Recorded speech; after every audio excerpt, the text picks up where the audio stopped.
Today's topic is why you should update and remove old website content. Now, it might seem a little trivial, but it can have a huge impact on your rankings in Google, which is massively important. Because James, you've got an interesting stat about Google and getting found, right? Yep.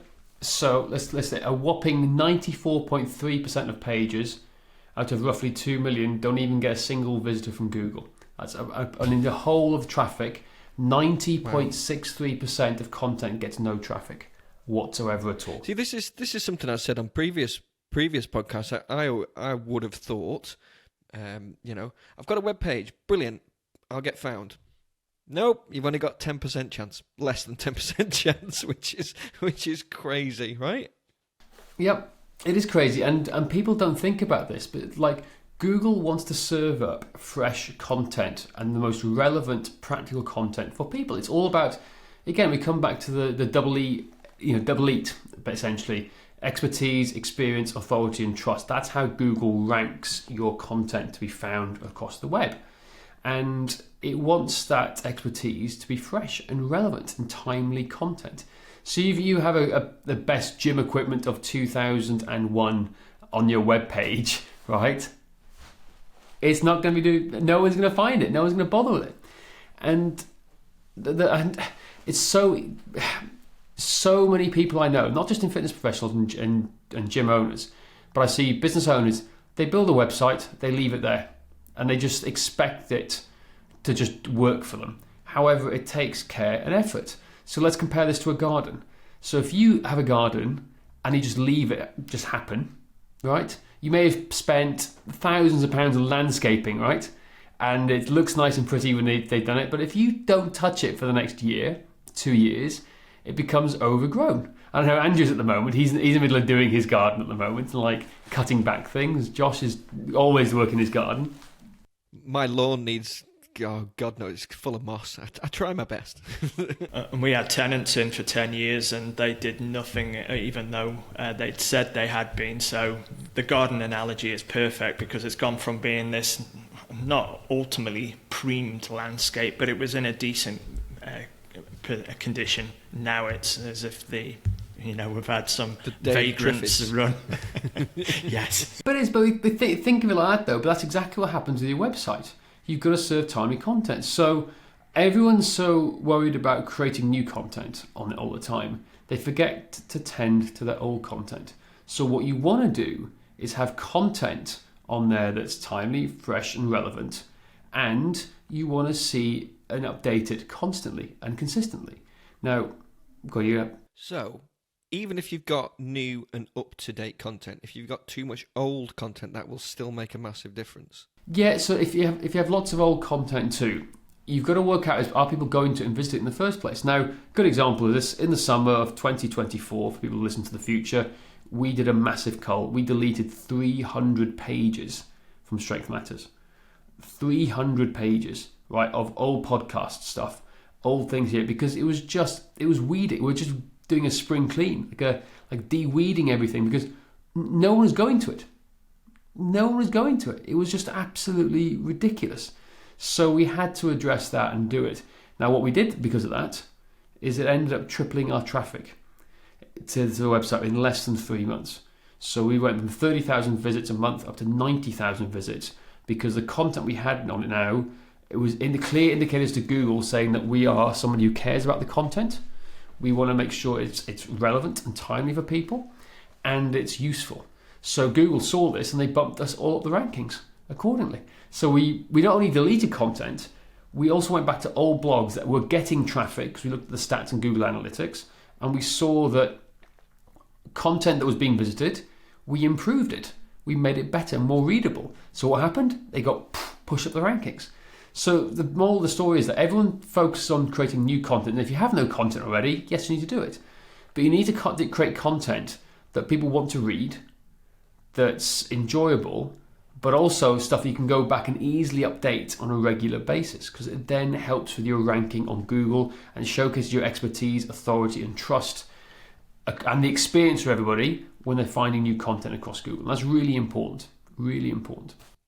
Andrew, what's your experience with this? My experience, I guess, I'll switch this round and put my personal trainer hat on, was when I first started, as we all, we're keen to get clients. So, we're the client to everyone. We can help anyone and everyone that wants to get fit and healthy. But as we determine who our ideal client avatar is, we manipulate, we focus, and we create content around our skill set. We found our niche, our market. And if our content is still old and it's that generic vanilla non-topical content, then that can have an adverse effect. So as James says, if we zero back and we start updating the older content and make it more focused on the types of clients that we're looking to target, and we're positioning it with keywords that we can find out from Google and other tools that we know that they're searching for, then, as James says, Google's going to start rewarding us for that, because the content is relevant, it's timely, and it's spot on what those people are searching for. Yep. Yeah. What are some telltale signs then that content needs to be refreshed? Well, very simply, if it's in the title, it says, best shoe reviews of 2019 or something like that. That's a good example. Okay, that's an obvious one, right? That's an obvious one. Some others. Others are, you go to Google Analytics. If you even got it set up, most people don't even have this set up, right? You got to look at the data for this. So you may think it's a great article, but if no one's going to it and no one can find it, you're going to struggle. So you need to write content that people can find. It's search terms that people are searching for, not what you think it is. You have to earn the right to get to that stage. So the first thing is, a straight example is, I went into all our Google Analytics, I looked at all our content, and I found all the pages that had zero traffic in the last 12 months. Zero, big fat zero traffic. 300 pages. 300 pages plus. In 12 months? In 12 months. They've had nothing in 12 months. So I was like, boom. And it's that old podcast style, most of it was as well. So like, nope, culling it. We're getting away from it. We're focusing now. It's season 7 of the episodes. But new format. We're going individual podcasts every day, short bites, Monday through Friday. It's very different. So we're now uploading these contents to get show notes and resources on the website. But that's what we're trying to do as best we possibly can. So we cleared it because we had a new avatar. We wanted better content. It looked better with a better dedicated podcast website with a player, media, and like timestamps in it, and we focused on that. And it was hard work, yes, but it showed massive intent to Google, and we got ranked accordingly. So we rank highly for a number of key search terms. However, we've now tried to target fitness business beginners and fitness website designs. We're starting that journey of trying to rank for those key terms. And if you put professionalized fitness business in, we rank top, those types of things here. So it's a big thing that we did. So have they gone to the website? Is it on message and brand what you're talking about now? If not, cull it. It's okay. It's you probably spent a lot of time writing it if you did do a blog content or something like that in the past, but it's okay to cull it, because it's showing you're de-weeding, you're getting rid of the clutter so people can find the content that's relevant to them, and it's on message with your brand, basically. Plus, I think Google are looking at it as well and seeing that you're constantly updating and revamping your website. It's an active digital storefront, as opposed to, as James mentioned at the start, where, and I made this mistake myself, where, you put the website up and sat there waiting for them to...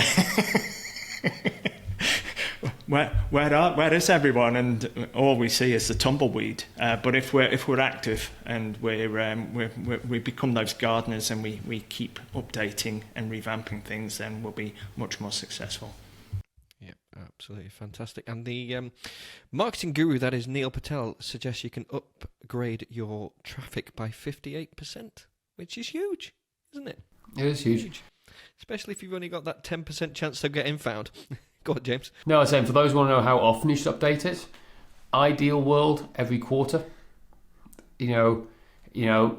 6 months, but at least once a year. Let's be realistic for fitness professionals and their times and what time they have going for them. You're looking at once a year minimum as a baseline. When you get really big, like one of the things that we may look at in the future now is, because our content team is growing, is that we're looking at maybe having a dedicated content updating team to do it every month and every quarter. So we're doing less, we're posting less blogs, but we're going back and updating all our old ones to make them fresh and relevant and timely. That's the goal. There we go. That is the key. So make sure you weed your website garden. Should we put it like that? That is it for today. Please don't forget to rate, review, and subscribe. And if you want to find out what's holding you back from growing your fitness business and get yourself a free website audit, go to strengthmatters.com/audit.